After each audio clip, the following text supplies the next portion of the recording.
Print digital वेगवेगळ्या माध्यमांच्या आपल्या सगळ्या प्रतिनिधींचं मी मनापासून शिवसेनेच्या वतीने स्वागत करतो। पत्रकार परिषदेचा आजचा मूळ हेतू जो आहे, लोकसभेच्या महाविकास आघाडीचे आपले उमेदवार करणजी पाटील यांच्या प्रचाराच्या साठी एक हुंकार भरण्यासाठी, ज्वाज्वल्य विचार पेरण्यासाठी शिवसेनेचे आमचे माजी मुख्यमंत्री आलेले उद्धवजी बाळासाहेब ठाकरे साहेबांचं ज्वाज्वल्य विचाराची सभा उद्या शिवतीर्थ येथे संध्याकाळी 5:30 वाजता जळगाव येथे होते। त्यामुळे आपल्या माध्यमातून समाजातल्या, जिल्ह्यातल्या, खानदेशातल्या सर्व घटकांपर्यंत हा संदेश जावा आणि माजी मुख्यमंत्री की ज्यांनी कोरोना काळापासून तर एक निर्मळ, निष्कलंक, चारित्र्यवान आणि एक सच्चा विचाराचा असा जो मुख्यमंत्री अनुभवला आहे, अशा उद्धवजी साहेबांचे विचार ऐकण्यासाठी खानदेशवासियातून अनेक दिवसापासूनची मागणी शिवसैनिकांपासून तर तरुणांपासून तर त्या ठिकाणी जनतेमधून आवाज होता की साहेबांची सभा घेतली पाहिजे। आणि म्हणून साहेबांना विनंती करून उद्या साहेबांची वेळ त्या ठिकाणी मिळाली। उद्या महाविकास आघाडीचे सगळे नेते, आपले उमेदवार उपस्थित राहतील। आजच्या या पत्रकार परिषदेला आमचे संपर्क मंत्री सावंत साहेब, आमचे सर्व पदाधिकारी या ठिकाणी, महापौर पती जयश्री महाजन साहेबांचे पती सुनील महाजन आहे, उपमहापौर आमचे भूषणजी आहेत, आमचे शिवसेनेचे पदाधिकारी या ठिकाणी आहेत। आपल्या सगळ्यांना विनंती करेल की आपल्या माध्यमातून उद्धवजी साहेबांची सभा जी आहे ती एका प्रकारे महाराष्ट्रात आपण बघतोय की शेतकऱ्यांचा आवाज पेटवते, तरुणाईचं भवितव्य एका प्रकारे आपण जे बघतोय की मागच्या कालावधीमध्ये जे काही चुकीच्या धोरणामुळे तरुण पेटलाय आणि एकंदरीत आपण बघतोय परभणीपासून तर धाराशिवपर्यंत, अगदी पश्चिम महाराष्ट्रापासून तर विदर्भापर्यंत ज्या पद्धतीने बाळासाहेबांच्या विचाराने ओतप्रोत भरून शिवसैनिक पेटायचा, तशा पद्धतीने आता पुन्हा एक क्रांतीकडे वाटचाल होते आणि मशालीतून एक चांगल्या पद्धतीने अंधारातून प्रकाशाकडे महाराष्ट्राला एक वेगळी दिशा मिळते। म्हणून आपल्या माध्यमातून उद्याच्या सभेचा विचार जावा यासाठी आजची पत्रकार परिषद आहे।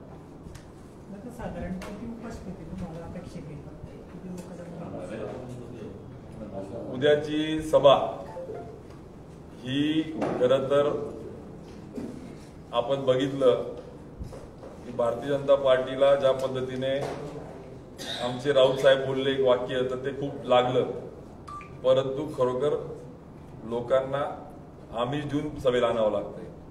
मात्र उद्याची सभा ही आम जनतेची हाक आणि त्या विचाराला घेऊन आम्ही त्या ठिकाणी घेतली। त्यामुळे शिवतीर्थ तुडुंब भरून उद्या ज्याला मिळेल त्या ठिकाणावर उद्या उद्धवजी साहेबांचे विचार ऐकण्याला त्या ठिकाणी शिवसैनिकांच्या पलीकडे सर्वसामान्य युवा, तरुण अलोट गर्दी त्या ठिकाणी होणार आहे। त्यामुळे आम्ही नियोजन करतो आहे की ग्राउंडच्या पलीकडे जरी त्या ठिकाणी झालं नियोजन तरी कसं जास्तीत जास्त LED स्क्रीन, वेगवेगळे माध्यम, मग वेगवेगळ्या पद्धतीने लाईव्ह असतील, जेणेकरून जास्तीत जास्त खानदेशवासियांपर्यंत उद्धवजी साहेबांचा विचार, एकंदरीत वचननामा, त्याच्यातून दिलेली वचनं ज्यामुळे शेतकरी होरपळलाय। एकच उदाहरण मी देईन की ज्या पद्धतीने बळीराजाला ज्या GSTच्या जाच्यामध्ये टाकून खते, बियाणे, औषधी, अवजारं याच्यातले पैसे घेऊन त्याच्या खात्यात सन्मान नावाने जो पैसा टाकला जातो तो अपमान कसा आहे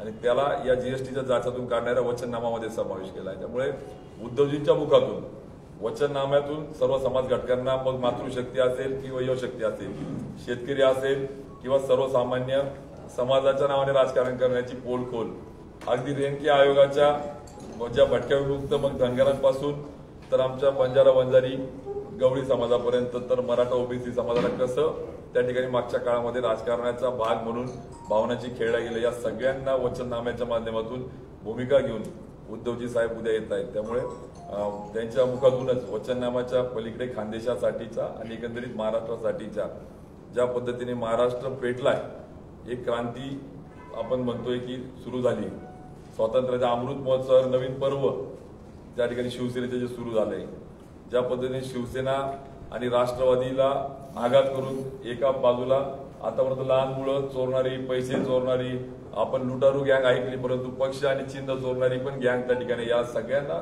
सडेतोड उद्या साहेबांची सभा असणार आहे। त्यामुळे आपल्या माध्यमातून सगळ्या समाज घटकांपर्यंत हा संदेश जावा यासाठी आपल्या माध्यमांना आपल्याला विनंती करेल की जास्तीत जास्त घटकांपर्यंत हा संदेश पोहोचवावा। सर उनका टाइम कितना रहेगा सब कुछ बताइएगा। शाम को 5:30 बजे शिवतीर्थ जलगाव यहाँ पे उनकी सभा होगी। दादा, महाविकास आघाडीची सभा म्हटल्या जाते, उद्धव साहेब येत आहेत, त्यांच्यासोबत प्रमुख नेते कोण कोण येणार? उद्धवजी साहेबांच्या सोबत जळगाव जिल्ह्यातले महाविकास आघाडीचे सगळे माजी मंत्री सतीश अण्णांपासून तर गुलाबराव देवकरांपासून तर माजी आमदार त्या ठिकाणी असलेले सगळे, राष्ट्रवादी काँग्रेस शरदचंद्र पवार साहेबांच्या विचाराची, काँग्रेसच्या जिल्हा अध्यक्षा प्रदीप पवारांपासून तर काँग्रेसच्या विचाराची सगळी मंडळी आणि त्यासोबत शिवसेना या सगळ्यांचे पदाधिकारी लोकप्रतिनिधी त्या ठिकाणी असणार आहे। राज्याची कोणती मोठी नेते त्यांच्यासोबत असणार? उद्या उद्धवजी साहेबांची सभा होईल आणि आपण त्यानंतर टप्प्याटप्प्याने ठिकठिकाणी महाविकास आघाडी वेगळ्या नेत्यांच्या सभाचं नियोजन होणार आहे। उद्या उद्धवजी साहेबांची सभा एक प्रमुख त्या ठिकाणी असणार आहे आणि सोबतच निर्भय बनव आपण जे म्हणतोय की ज्या पद्धतीने लोकांना भय, भीती, दहशत ज्या पद्धतीने दाखवलं जात आहेत याचं पोलखोल करणारी विश्वंभर चौधरी साहेबांपासून तर असीम सरोदे साहेबांपर्यंतची पूर्ण टीम ती देखील उद्या सभेला असणार आहे आणि त्याच्यातून वास्तव एका प्रकारे राजकारणी आरोप प्रत्यारोप करता असा काहीचा समज आहे, परंतु निर्भय बनवच्या माध्यमातून ते देखील सत्य आपण जे म्हणतो की अभ्यासपूर्ण शासनाच्या धोरणातून कशा पद्धतीने समाजाची शोषण केले गेले आहे याचे वास्तव मांडणारी विश्वंभर चौधरी साहेबांचं देखील उद्धवजींच्या अगोदर मनोगत त्या ठिकाणी होणार आहे। अगोदर निर्भय बनवचे जे विश्वंभर चौधरी आणि असीम चौधरी हे अगोदर बोलतील, नंतर मग निखिल वाळे पण येणार। विश्वंभर चौधरी साहेबांचं कन्फर्मेशन आहे आणि उद्धवजी साहेब असतील।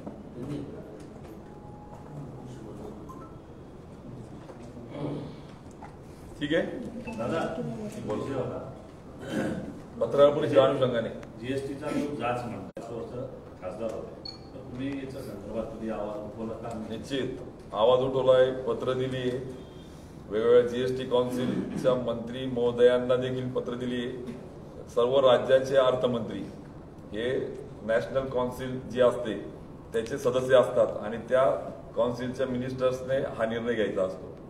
त्यामुळे दुर्दैवाने या सगळ्या संदर्भामध्ये शेतीच्या संदर्भातला किंवा ज्याला अन्नदाता म्हणतो आपण, बळीराजा म्हणतो आपण, त्याला तरी वगळलं पाहिजे ही रास्त हाक त्या ठिकाणी होती। त्या संदर्भामध्ये आम्ही वेळोवेळी म्हणून त्यांच्याकडे पाठपुरावा केलाय की लाट जी निर्माण होते ती काही उगाचच होत नाही, त्याच्या मागची कारण आहे ओरपडलेला घटक त्याचे त्या ठिकाणी आपण बघतो की अगदी कालच्या 250 रुपये खताच्या भाववाढीपर्यंत म्हणजे ज्या पद्धतीने हे सगळं नियोजन आहे, तर मला असं वाटतं की नियोजनाचा अभाव, रॉ मटेरियल मग इम्पोर्ट करावं लागतं का, त्यासाठी काय अडचणी काय नाही, मग याचं अपयश आहे का, या सगळ्या बाबी उद्याच्या सभेतून आपल्या तरुण वर्गापासून तर शेतकऱ्यांपर्यंत अगदी शहरी वर्गाला स्मार्ट सिटीच्या माध्यमातून ज्या पद्धतीने कमिटमेंट वर्सेस परफॉर्मन्स व्हायला हवं होतं ते झालं नाहीये, शेतकऱ्याच्या दुप्पट असेल अशा वेगळ्या बाबी। त्यामुळे मला असं वाटतं इथे पत्रकार परिषद त्या खोलात आता उद्याच्या सभेतून सगळे वक्ते त्या सगळ्या भूमिका मांडतील।